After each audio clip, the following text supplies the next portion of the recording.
하나님은 천지 만물과 인간을 만드신 창조주 하나님이십니다.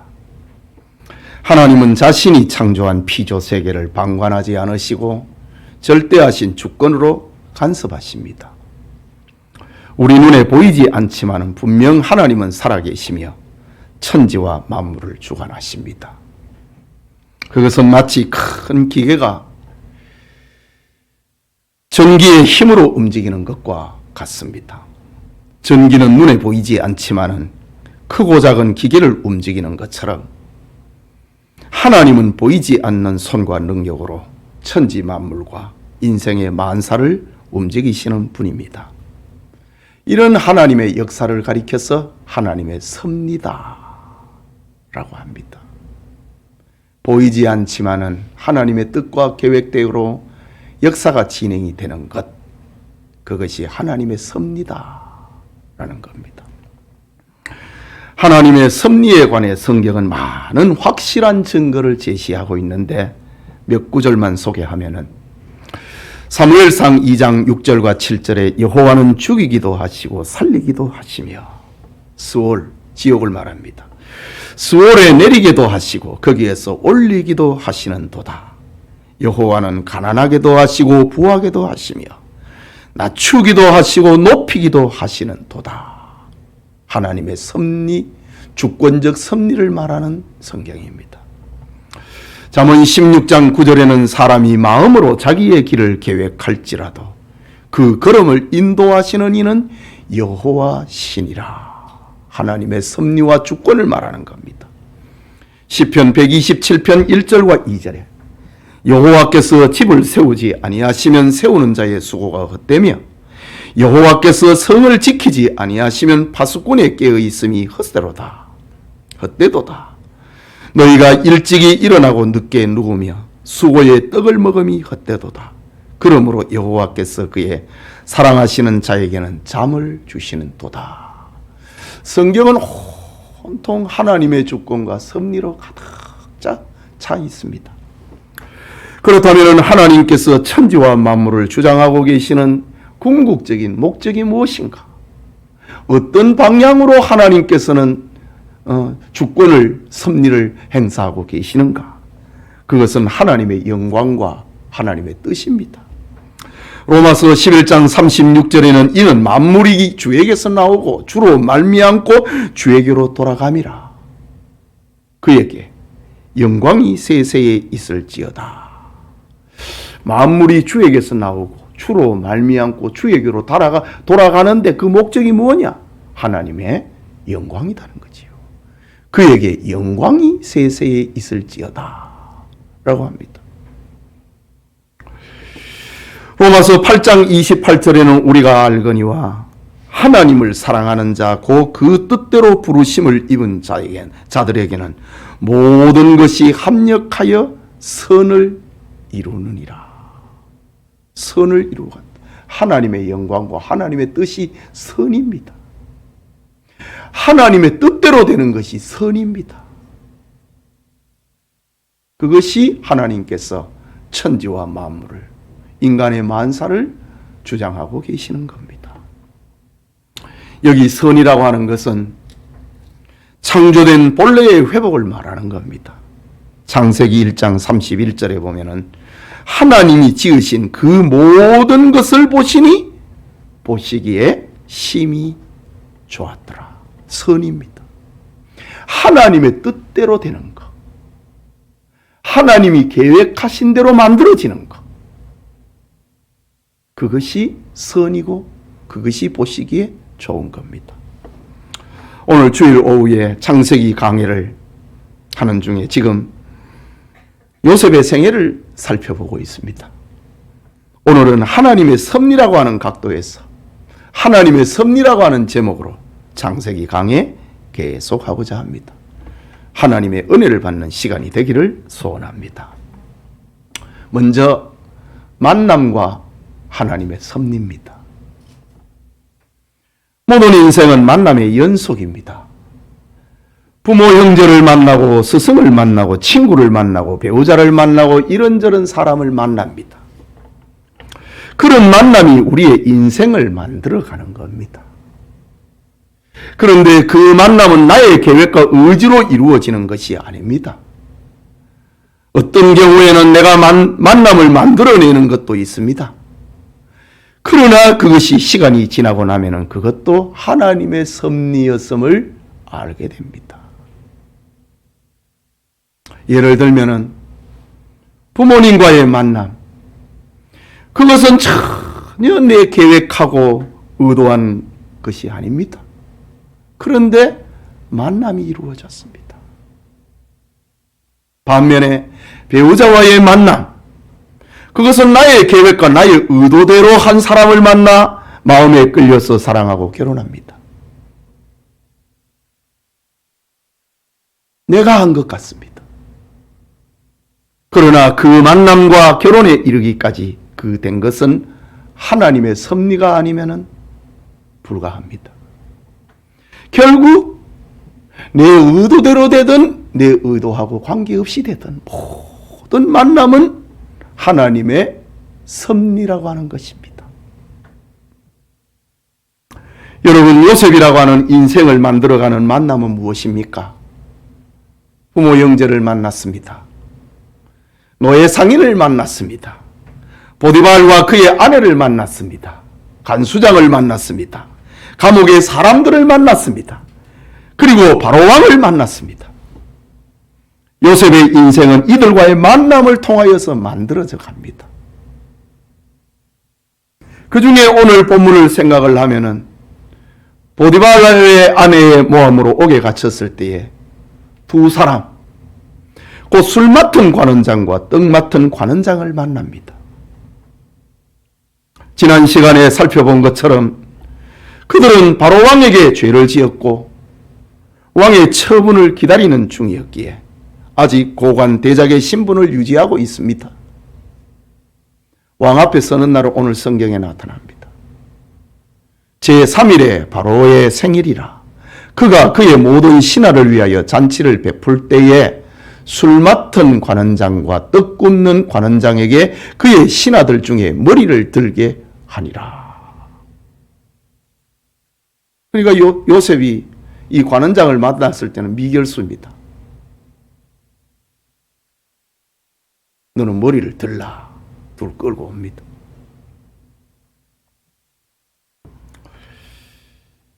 왕의 처분을 기다리고 있는 중이기에 고관 대작의 신분 그대로입니다. 이런 사실을 잘 알고 있는 친위대장 보디발은 그들에게 극진한 예우를 갖춥니다.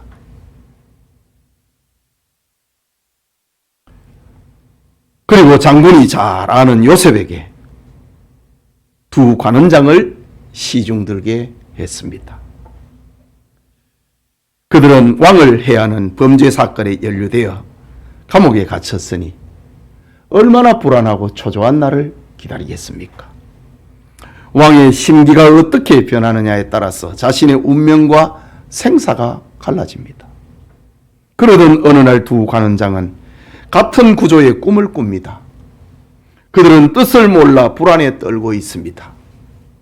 두 관원장의 얼굴을 살피던 요셉은 그 꿈을 자기에게 말해보라고 합니다. 지난 시간에 살펴보았듯이 하나님의 은혜를 받고 하나님이 함께하는 요셉의 담대함과 당당함입니다. 고관 대작에게 28살 된 젊은 청년이 당신들이 꾸었던 꿈을 내게 말해보십시오. 꿈의 해석은 하나님께 있지 않습니까? 받은 자만이 아는 요셉의 당당함입니다. 본문 9절에서 13절을 보면은 술 맡은 관원장이 그의 꿈을 요셉에게 말하여 이르되 내가 꿈에 보니 내 앞에 포도나무가 있는데 그 나무 3가지가 있고 삭이 나서 꽃이 피고 포도송이가 익었고 내 손에 바로의 잔이 있기로 내가 포도를 따서 그 즙을 바로의 잔에 짜서 그 잔을 바로의 손에 들였노라. 요셉이 그에게 이르되 그 해석이 이러하니이다. 3가지는 사흘이라. 지금부터 사흘 안에 바로가 당신의 머리를 들고 당신의 전직을 회복하리니 당신이 그 전에 술 맡은 자가 되었을 때 하던 것 같이 바로의 잔을 그의 손에 드리게 되리이다. 참 사건을 해석을 하고 분별을 하고 말을 해주는 하나님이 함께하는 요셉의 모습입니다. 그러면서 요셉은 부탁합니다. 14절과 15절에 당신이 잘 되시거든 나를 생각하고 내게 은혜를 베풀어서 내 사정을 바로에게 아뢰어 이 집에서 나를 건져 주소서. 그렇다고 하면 요셉이 속으로 얼마나 참 억울했는가를 말하고 있습니다. 나는 히브리 땅에서 끌려온 자요 여기서도 옥에 갇힐 일은 행하지 아니하였나이다. 요셉은 자기 속을 술 맡은 관원장에게 꿈을 해석해 주면서 당신이 잘 되거든 나를 기억해 주시고 왕에게 말을 잘해서 저를 여기서 꺼내 주십시오. 부탁합니다. 그러자 16절에서 19절에 떡 굽는 관원장이 그 해석이 좋은 것을 보고 요셉에게 이르되 나도 꿈에 보니 흰떡 세 광주리가 내 머리에 있고 맨 윗광주리에 바로를 위하여 만든 각종 구운 음식이 있는데 새들이 내 머리에 광주리에서 그것을 먹더라. 요셉이 대답하여 이르되 그 해석은 이러하니 새 광주리는 사흘이라. 지금부터 사흘 안에 바로가 당신의 머리를 들고 당신을 나무에 달리니 새들이 당신의 고기를 뜯어 먹으리라. 참 좋은 말은 하기 쉬워도 참 나쁜 말은 하기 힘들지 않습니까? 그러나 이것이 하나님의 뜻이니까 요셉은 그대로 말한다. 요셉이 꿈을 해석한 대로 술 맡은 관원장은 사흘째 되던 날에 복직이 됩니다. 너는 죄가 없구나. 떡 굽는 관원장은 사흘째 되는 날에 너가 범인이었구나. 이 사람을 나무에 달아 죽이라. 요셉이 꿈을 해석한 그대로 되었습니다. 그런데 요셉을 실망하게 하는 안타까운 일이 일어나고 말았습니다. 술 맡은 관원장에게 복직이 되면 자기를 기억해주고 도와주기를 바랬는데 그는 요셉을 잊어버린 겁니다. 그렇다고 하면 이 술 맡은 관원장의 지위가 얼마나 높았는가를 알게 됩니다. 그러니까 저 감옥에서 있었을 때에 그 일 잊어버립니다. 얼마나 바쁘고 얼마나 왕의 심기를 맞추기 위해서 애를 썼는지 감옥에 있었을 때에 요셉을 잊어버립니다.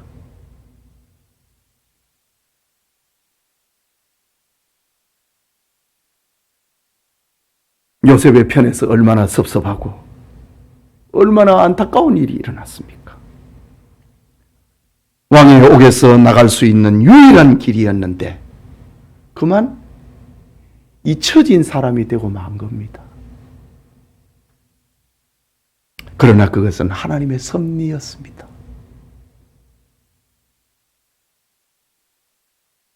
결정적인 순간에 술 맡은 관원장이 요셉을 기억을 하고 2년 후입니다. 바로 왕과 요셉의 만남을 주선을 하는 겁니다. 그리고 요셉은 일약 애굽의 총리가 됩니다.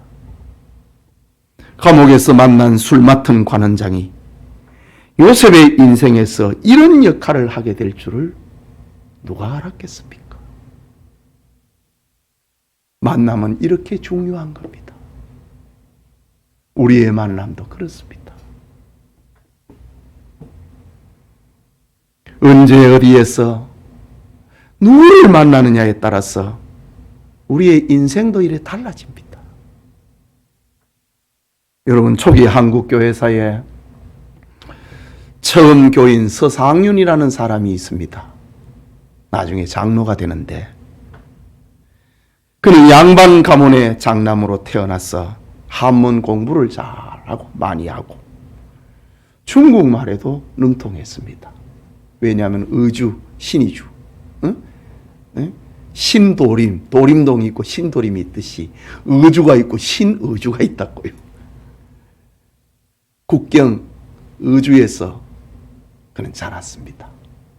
양반 가문의 장남으로 자랐습니다. 한문도 공부하고 강너머의 중국말도 아주 잘했습니다. 그런데 그가 한창 성장하는 과정에 13살에 부모님이 돌아가십니다. 형편이 어려워집니다. 그러자 서상윤은 고려문, 국경문입니다. 고려문을 넘나들면서 홍삼 장사를 합니다. 장사를 하던 중에 32살, 한참 때지요.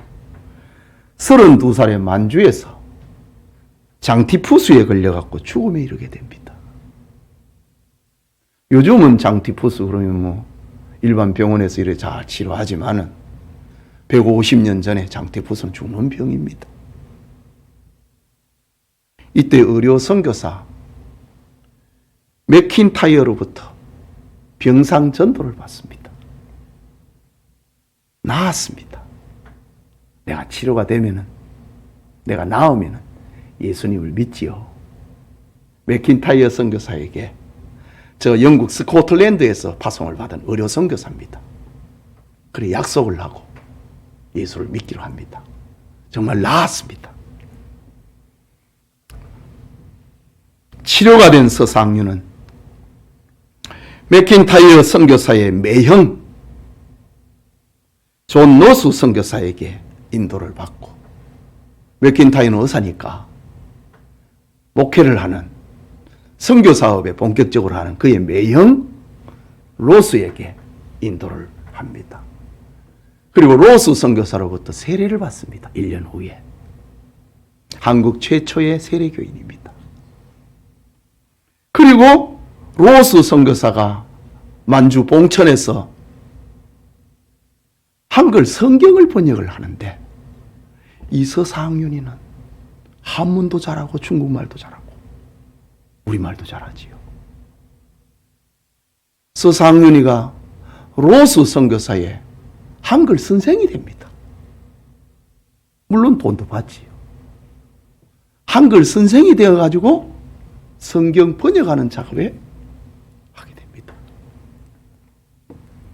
이렇게 해서, 그러니까 로스하고 서상윤이하고 공동 번역이라고도 할 수 있지요. 네. 이렇게 번역된 성경이 한글 최초의 성경 누가복음입니다. 제가 우리 교회에 처음 시무하고 난 다음에 첫 강해 설교가 누가복음이었습니다.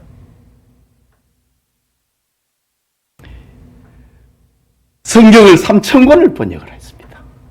인쇄를 했습니다. 이제 그걸 팔아야지요. 그 이제 개나리 보찜에다가 성경을 넣어갖고 이제 전국으로 팔도로 다니면서 성경을 파는 사람을 매서인이라고 합니다. 책을 파는 사람. 그러니까 전도도 하고, 공짜는 아니고 전도도 하고 책도 팔고 매서인입니다.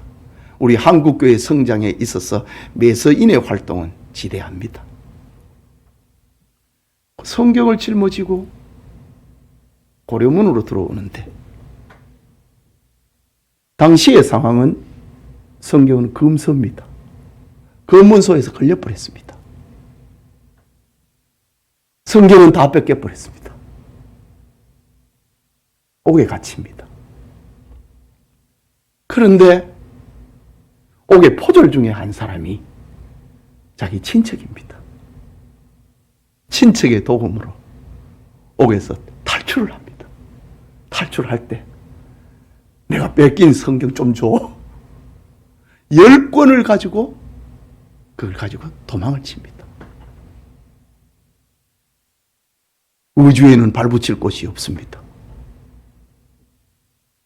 그리고 또 전혀 아는데 모르는데 또 갈 수도 없는 일이고 외갓집으로 도망을 칩니다.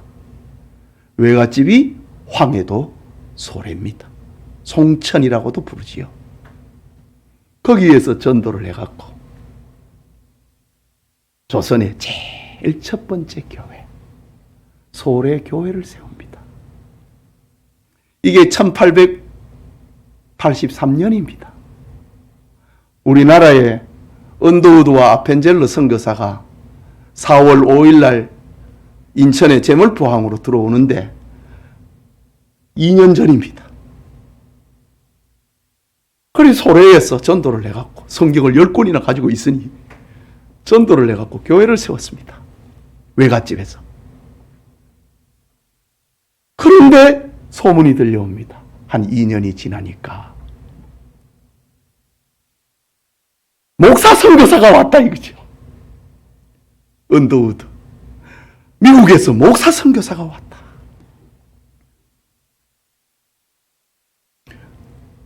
서상윤이는 저 만주에서 세례를 받았지만은 자기가 전도해갖고 같이 교인이 된 사람은 세례는 못 받아요. 목사가 없으니까.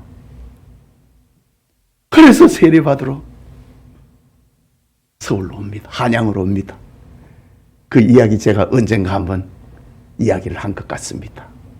등에 십자가를 짊어지고 두루마기를 입고 누구든지 나를 따르는 자는 자기 십자가를 지고 나를 쫓을 것이니라. 그 말씀을 문자 그대로 해석하고 전부 자기 십자가 하나 짊어지고 소래에서 한양으로 왔습니다. 우리 초기 한국교회에 우리 조상들이 그랬습니다. 그래 세례를 받고 언더우드 선교사와 더불어 서상윤 나중에 장로가 되는데 서상윤과 더불어서 그가 전도했던 사람과 더불어 서울에 머물면서 서울에 처음 교회를 세웁니다. 언더우드 선교사 집에서 교회를 세우는데 선교사의 집이 정동에 있었습니다. 그래서 그 교회 이름이 정동교회입니다. 그런데 조금 있다가 교회를 이전을 합니다. 선교사 집이니까 제대로 된 예배당을 이제 갖추게 되지요. 그것이 처음 교회, 광화문에 있는 세문안교회입니다. 자, 만일 서상윤이 장티푸스에 걸리지 않고 선교사를 만나지 않았다면 그는 평범한 장사꾼으로 살다가 죽었을 것입니다. 그러나 만남을 통하여서 그는 천국 백성이 되었고 더 나아가 처음 한국교회를 세우는 놀라운 일을 하게 됩니다. 만남은 이렇게 오묘하고 신비한 것입니다. 오늘 저와 여러분을 만나게 했습니다. 하나님께서는 우리를 향한 계획이 있다고요. 오늘 성경의 요셉이 보디발의 아내를 만난 것을 생각해 보십시오. 이거 악연 아닙니까? 만나지 말았어야 될 사람입니다. 그 여자 때문에 요셉은 감옥에 갔습니다. 참 말하기도 부끄러운 죄명, 강간미수범이라고 하는 죄명을 쓰고 왕의 제수들이 갇히는 왕이 아니면 꺼내줄 수 없는 그런 감옥에 갇혔습니다. 그런데 거기에서 술 맡은 관원장을 만났고 그로 인하여서 바로 왕을 만나 애굽의 총리가 됩니다. 그렇다면 내가 하나님 신앙이 독실하면 악한 사람을 만나도 하나님의 섭리 속에서 좋은 결과를 만들어낸다는 것을 보여줍니다. 그러므로 성도는 남을 탓할 필요가 없습니다. 우리는 다 하나님의 섭리 속에 사는 겁니다. 하나님을 믿기 때문에 원망불평할 필요 없다 이거지요. 내가 신실한 하나님의 사람으로 살면은 요셉처럼 끝이 좋아지는 겁니다. 모든 것이 합력해서 선을 이루게 되는 겁니다. 내 인생에 너를 만나는 것이 실패야. 그렇게 생각할 필요 없습니다. 요셉을 보십시오.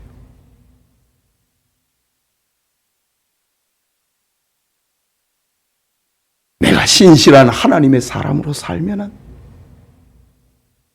끝은 잘 됩니다.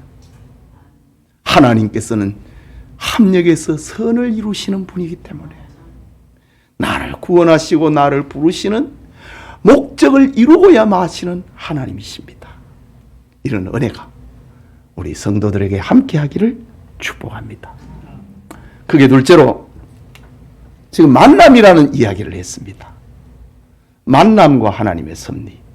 둘째는 타이밍과 하나님의 섭리입니다. 다시 본문 14절과 15절을 보면은 당신이 잘 되시거든 나를 생각하고 내게 은혜를 베풀어서 내 사정을 바로에게 아뢰어 이 집에서 나를 건져 주소서. 나는 히브리 땅에서 끌려온 자여 여기서도 옥에 갇힐 일은 행하지 아니하였나이다 라고 합니다. 이게 무슨 말입니까? 요셉은 술 맡은 관원장에게 복직에 대한 꿈을 해석해 주고 난 다음에 자신의 결백을 밝힙니다. 당신이 복직하거든 왕의 곁에 있으니까.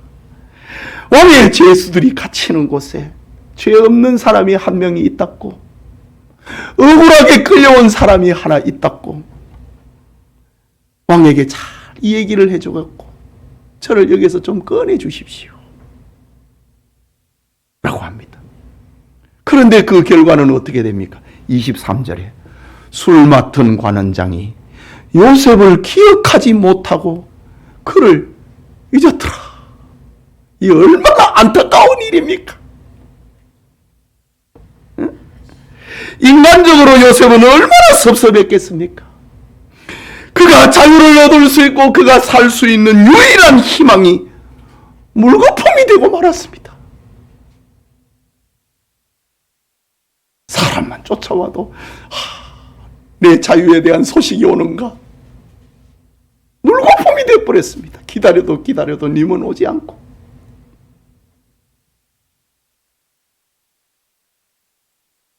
복직한 관원장은 요셉을 잊었지만은 그러나 하나님은 요셉을 잊지 않았습니다. 사람은 우리를 잊어도 하나님은 우리를 잊어버리지 않습니다. 다음 주에 살펴보겠지만은 창세기 41장 1절에 보면 만 2년 후에, 여러분 옥에 갇힌 사람에게 2년이 얼마나 깁니까? 2년 후에 바로 왕이 심각한 꿈을 꾸게 됩니다. 바로는 그 꿈이 무엇인지 몰라서 전전긍긍합니다. 왕궁의 술사들에게, 박사들에게 물어도 아무도 대답을 해주지 못합니다. 이때 옆에 있던 술 맡은 관원장이 옥에 갇힌 요셉을 생각합니다. 맞아, 내가 약속을 했는데 잊어버렸다.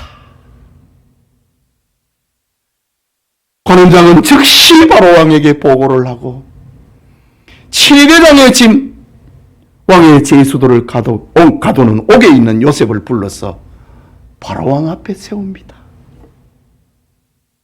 요셉은 왕의 꿈을 해석을 하며 애굽에 닥칠 큰 흉년을 대비하라고 조언을 합니다.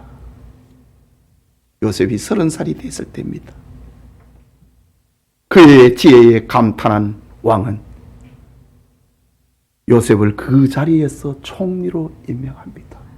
의의 있는 사람 말해봐라. 아무도 없습니다. 요셉이 총리해야 된다 이거지요. 여러분 이것이 타이밍입니다. 타이밍. 만약 술 맡은 관원장이 복직되자마자 힘을 써서 요셉을 추록시켰다면 어떻게 됐을까요? 아주 재미난 이야기가 나올 것입니다. 요셉은 자유의 몸이 되면 어디로 갔을까요? 아버지 집으로 갔지. 그러면 야곱의 집은 또 어떻게 될까요? 요셉의 형들이 요셉을 팔았다는 사실이 알려지고 집안은 온통 쑥대밭이 되어버리고 말 겁니다. 술 맡은 관원장이 저 멀리 가나안 땅에 있는 요셉을 어떻게 찾을 수 있겠습니까? 나라가 다른데. 그러나 요셉을 잃어버린 것이 당시에는 섭섭했습니다. 배신감을 느꼈습니다. 굳게 약속을 했는데 네 얘기해줄게, 빼줄게. 잊어버렸습니다.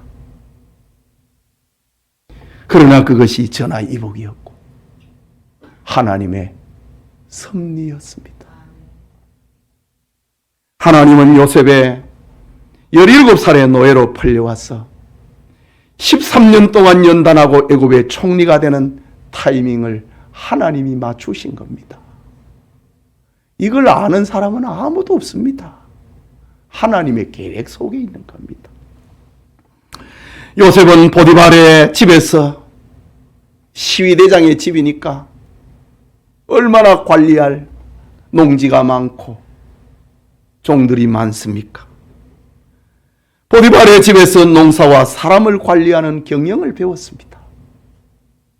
감옥에서 재반 사무를 돌보며 왕의 죄수들, 당대 최고의 실력자들로부터 애굽의 정치와 외교와 경제를 배웠습니다. 이 얼마나 놀라운 하나님의 섭리입니까? 감옥에 갇혀가지고 또 다른 왕의 죄수들로부터 너는 공부해야 된다는 거지. 요셉의 고난 13년은 억울하고 원통했습니다. 나는 여기에 갇힐 죄를 안 지었다고 했습니다. 얼마나 원통했습니까? 그러나 하나님께서는 타이밍을 맞추고 있었습니다. 하나님은 가장 좋은 것을 가장 좋은 방법으로 가장 좋은 때에 주시는 분입니다. 내 시간이 안 맞다고 불평하지 말고 조급해하지 마십시오. 하나님은 가장 좋은 것을 가장 좋은 방법으로 가장 좋은 때에 주시는 하나님이십니다. 믿으시기 바랍니다. 우리는 하나님의 섭리에 관해 말할 때에 또 중요한 한 가지를 놓쳐서는 안 됩니다. 하나님은 인간의 자유의지를 말살하고 로봇처럼 사용하지는 않는다는 겁니다. 하나님께서 인간에게 자유의지를 허용하심으로 죄의 본성을 가진 사람들이 악을 행하는 것을 허용하십니다. 그러나 그 뜻대로 안 되고 하나님이 개입합니다. 인간의 죄악과 악인의 횡포에도 불구하고 하나님은 자신의 오묘한 뜻을 이루어 가시는 분입니다. 마귀는 예수님을 십자가에 달아 죽이면은 하나님의 구원 계획이 끝장나는 줄로 알았는데 하나님은 그 악한 계획까지도 다 자기의 뜻을 이루는데 사용하십니다. 거기에 가룟 유다가 악의 도구로 쓰임 받았습니다. 차라리 나지 않았으면 좋을 뻔했던 사람이지요. 스데반의 순교를 보면 우리는 이것을 잘 알게 됩니다. 스데반의 순교 현장에 사울, 나중에 바울이 되는 사울이라는 사람이 스데반을 죽여야 된다고 하는 증인의 자리에 서 있었습니다. 사도행전 7장 58절과 60절에 보면은 성 밖으로 내치고 돌로 칠세 증인들이 옷을 벗어 사울이라 하는 청년의 발 앞에 두니라. 증인 가운데 그 옷을 맡은 증인, 마지막 책임은 내가 진다는 사람이지요. 사울이라고 하는 청년의 발 앞에 증인들의 옷을 벗어서 거기 놔뒀다. 죽여야 된다. 그 시작이 사울이었다는 말입니다. 그들이 돌로 스데반을 치니 스데반이 부르짖어 이르되 주 예수여 내 영혼을 받으시옵소서 하고 무릎을 꿇고 크게 불러 이르되 주여 이 죄를 그들에게 돌리지 마옵소서 이 말을 하고 자니라고 합니다. 스데반이 죽는 순간에 예수님처럼 자기 영혼을 하나님께 맡기고 원수들을 용서하는 기도를 하면서 죽어갑니다. 아마 이 모습은 사울에게 엄청난 충격을 주었을 겁니다. 이게 뭐지? 저 사람의 속에 무엇이 있는 거야? 저 사람이 믿고 있는, 스데반이 믿고 있는 예수가 도대체 누구야? 사울에게는 충격으로 다가왔습니다. 손에 돌을 들고 있지만 그의 마음은 찢어지는 겁니다. 사울이 다메섹 도상에서 예수님을 만나 사도로 변화되지만은 그 전에 이미 사울의 마음은 금이가 있었던 겁니다. 그래서 어느 신학자는 스데반의 순교가 없었다면은 바울도 없었을 것이다 라는 말을 남깁니다. 이게 다 타이밍입니다. 이것이 하나님의 섭리고 타이밍입니다. 스데반의 인생은 비참하게 끝나는 것 같지만 영적으로 또 영원한 시간을 두고 보면 지극히 영광스러운 거였습니다. 그는 세계 선교의 초석이 되었습니다. 기독교 역사는 순교와 고난을 영양분으로 복음이 전파되는데 그 일에 스데반이 영양분으로 죽어간 겁니다. 19세기 말에 우리나라는 순교를 각오하지 않은 사람은 들어올 수 없는 나라입니다. 요즘 적색 여행지대 이런 거 이제 우리 외교부에서 발표하잖아요. 19세기 말에 우리나라는 적색 여행지대입니다. 가면은 안 되는 나라입니다. 그런데 선교사들이 우리나라에 죽기를 각오하고 들어왔습니다. 일제시대 해방 직후 6.25 동란 이후에 우리나라는 얼마나 위험했습니까? 그런데도 수많은 서구 교회가 고난과 가난 가운데 있는 우리 민족을 돕고자 위험을 무릅쓰고 이 땅에 찾아왔습니다.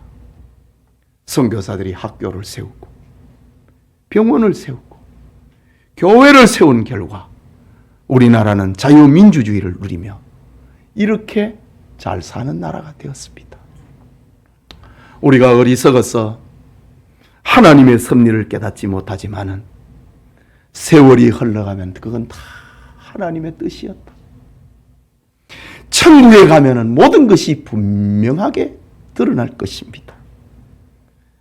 여러분의 삶에도 일어나는 타이밍과 하나님의 섭리를 깨닫는 그런 은혜가 있기를 축복합니다. 마지막으로 성도의 자세와 하나님의 섭리, 만남과 섭리, 타이밍과 섭리, 우리의 자세와 하나님의 섭리입니다. 연약한 우리는 고난의 상황이 닥치면 믿음이 흔들립니다. 그러나 하나님은 고난 가운데서도 섭리하심을 우리는 믿어야 됩니다. 하나님은 우리를 잊지 않고 사랑하십니다. 이사야 49장 15절에 여인이 어찌 그 젖먹는 자식을 잊겠으며 자기 태에서 난 아들을 어찌 긍휼히 여기지 않겠느냐.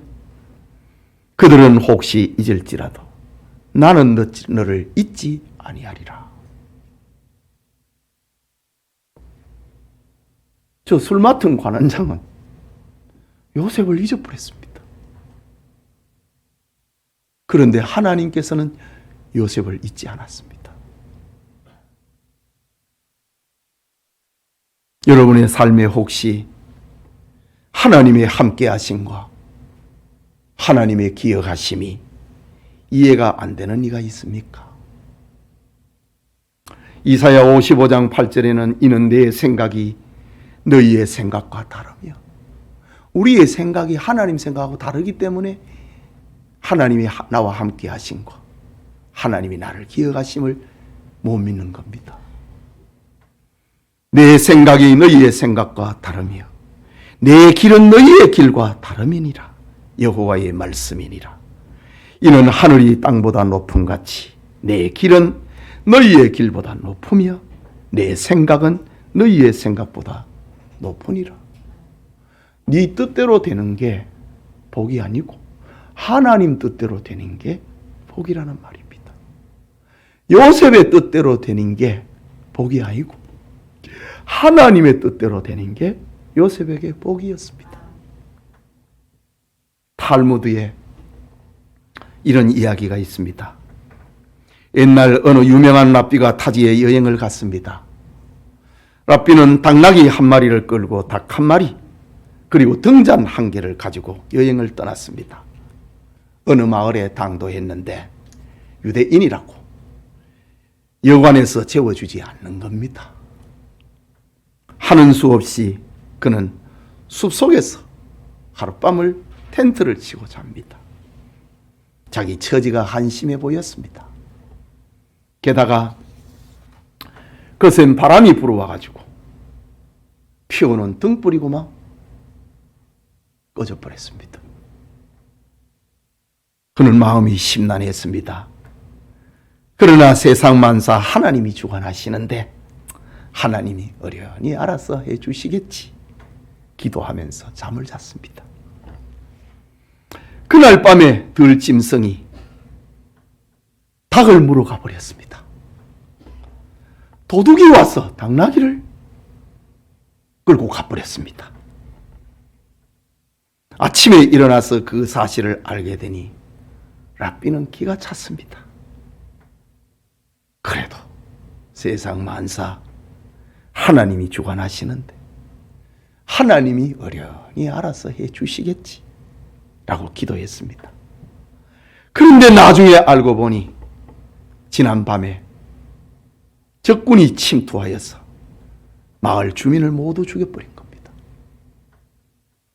더욱이 그가 숲속에서 텐트를 치고 잠을 잤는데 그 옆으로 지나갔다는 사실입니다. 적들은 랍비가 피워놓은 등불이 없어가지고 사람이 있는 줄을 모르고 가버렸습니다. 닭과 당나귀가 없어서 소리가 나지 않으니 랍비를 해하지 않고 지나가 버렸습니다. 랍비는 새삼 하나님의 섭리에 감탄합니다.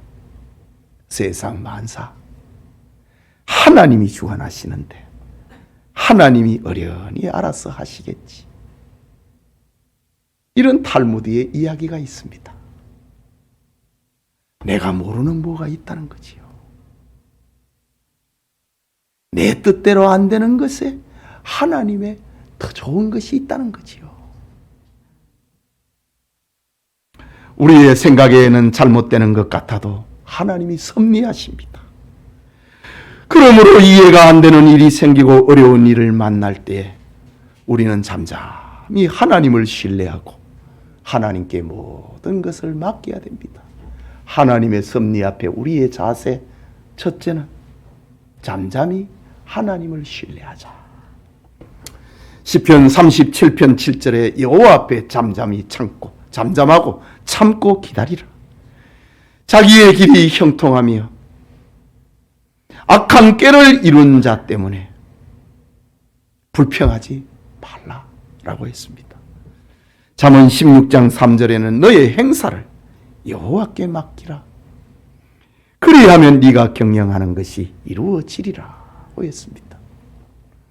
하나님의 섭리 앞에 우리의 자세 또 하나는 하나님의 섭리를 기대하며 인내해야 합니다. 갈라디아서 6장 9절에 우리가 선을 행하되 낙심하지 말지니 포기하지 아니하면 때가 이름에 거두리라 라고 했습니다.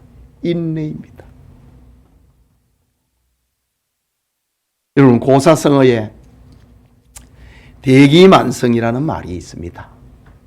대기, 그릇 기자입니다. 큰 그릇은 늦게 만들어진다는 말이지요. 이 이야기의 유래는 이렇습니다. 삼국시대 중국에 조조의 부하 중에 최염이라고 하는 장수가 있었습니다. 그는 인품과 재주가 뛰어나고 풍채가 좋았어 주위에 호감을 샀을 뿐만 아니라 조조로부터 절대적인 신임을 받습니다. 그에 반해서 그의 사촌 아우 최임이라고 하는 사람은 가슴 속에 품은 뜻은 그리고 재주는 비범했는데 그 용모가 받쳐주지 않아가지고 출세도 못하고 늘 사촌형의 그늘에 가려가지고 살았습니다. 그러다 보니 일가 친척들로부터 인정도 받지 못하고 멸시를 받았습니다. 최염은 사촌 동생 최임을 조용히 불러서 이렇게 말합니다. 큰 종이나 큰 솥은 하루아침에 만들어지는 법이 없네. 마찬가지로 큰 인물이 대성하기까지는 오랜 시일이 걸리게 마련이야. 내가 보기에 자네는 대기만성형이니 당장의 불운에 낙심하지 말고 자기 역량을 더욱 갈고 닦는데 노력하게나. 그러면 반드시 이 형보다 더 큰 그릇으로 빛을 내게 될 거야 라면서 격려했습니다. 사촌형 최염의 따뜻한 격려를 마음속에 깊이 새긴 최임은 더욱 노력하고 마침내 형의 말대로 재상의 지위에 올라 황제를 측근해서 보필하게 되었다고 하는 고사성어의 이야기입니다. 여러분, 이거는 역사입니다. 하나님의 계시는 역사를 통해서도 나타나고 있습니다. 그리고 우리에게 또 필요한 것은 요셉처럼 주어진 환경과 위치에서 최선을 다하는 겁니다. 하나님의 섭리 앞에 우리의 자세, 잠잠히 하나님 앞에 맡긴다. 그리고 인내한다. 그리고 주어진 환경에서 최선을 다한다. 요셉은 아버지의 집에서, 보디발의 집에서, 감옥에서 주어진 일에 최선을 다했습니다. 결국 하나님이 모든 것을 합력해서 선을 이루게 하셨습니다. 애굽을 구원하고 히브리인을 구원하는데 히브리인을 큰 민족을 만드는 그릇을 만드는데 요셉이 사용되는 겁니다. 시편 126편 5절과 6절에 눈물을 흘리며 씨를 뿌리는 자는 기쁨으로 거두리로다. 울며 씨를 뿌리러 나가는 자는 반드시 기쁨으로 그 곡식단을 가지고 돌아오리로다. 울면서 씨를 뿌리러 들러 나간다. 최선을 다하는 겁니다. 성실하는 겁니다. 눈물을 흘리면서 씨를 뿌린다. 해야 할 일을 하는 겁니다. 반드시 기쁨으로 그 곡식단을 가지고 돌아오리라. 최선을 다하면은 반드시 결실하게 된다는 말입니다. 사랑하는 성도 여러분, 이남전도의 회원 여러분, 인간은 미래를 다 알 수 없습니다. 자기도 자기 인생이라도 모릅니다. 이것은 하나님의 영역이기 때문입니다. 세상은 결국 하나님의 뜻과 하나님의 목적대로 이루어집니다. 이것을 가리켜 하나님의 섭리라고 부릅니다. 하나님은 분명히 살아계십니다. 우리 눈에 보이지 않아도 항상 우리의 삶의 현장에 함께 하시고 섭리하고 계십니다. 모든 것을 합력하여 선을 이루어 주시는 하나님입니다. 하나님은 만남을 통하여서 우리의 인생을 만들어 가십니다. 하나님은 하나님의 영광과 선을 위하여서 타이밍을 조절하십니다.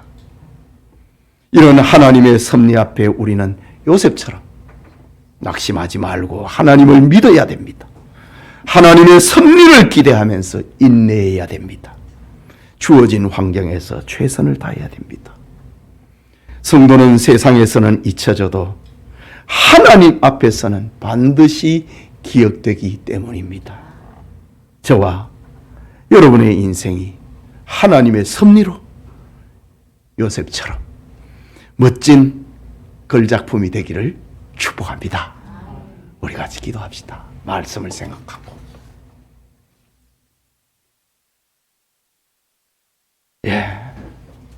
우리 아무리 고민해도요, 우리 뜻대로 안 됩니다. 예수님이 말씀하셨지요. 네가 염려하고 근심한다고 해가지고 네 키를 한 자나 더 할 수 있느냐? 못한다 이거지. 그러나 하나님은 하시느니라. 하나님의 뜻대로 됩니다. 천지는 없어져도 하나님의 말씀은 1.1억도 변함이 없다. 그대로 된다는 말입니다. 우리는 답을 알고 사는 사람입니다. 끝을 알고 사는 사람입니다. 여러분의 뜻대로 안 됩니까? 실망하지 마십시오. 다 사한 거 아닙니다. 13년의 요셉의 환난과 고난을 생각해 보십시오. 하나님은 우리를 만드시는 겁니다. 언젠가 저기 우리 교회 부목사 있다가 담임 목사가 되신 홍 목사님이 찾아왔습니다. 그래 자기 고민을 자기가 힘든 거 얘기합니다. 홍 목사님, 걱정하지 마세요. 포기하지 말고 그 교인들의 생각을 하고 인내해야 된다. 교인들이 얼마나 불쌍하나. 목사 잘못 만나갖고 고통당하고 있는, 빛을 발하지 못하고 자기 인생을 허무하게 써버리는 그 교인들을 생각하고 목사님 참아야 된다. 그러면서 홍 목사님, 한편으로는 그거지만은 또 한편으로는 하나님이 홍 목사님을 지금 만들고 있는 거야. 홍 목사님 모르잖아. 모르는 게 너무 많잖아. 홍 목사님을 만들어가는 거야. 다 우리 마찬가지입니다. 하나님이 우리를 만들어가는 겁니다. 하나님의 계획 속에 있는 우리입니다. 우리가 하나님이 사용하시는 멋진 걸작품이 되어야 되지 않겠습니까? 맥킨타이어를 만나지 못했다면 서상류에는 그냥 돈벌이하는 인삼장사꾼입니다. 누가 그를 책에다가 이름을 올리겠습니까? 만남을 통해 갖고 하나님은 일을 만든다고. 하나님은 우리를 만나게 해주셨습니다. 우리와 만남은 우연이 아닙니다. 하나님의 뜻입니다. 용기를 내고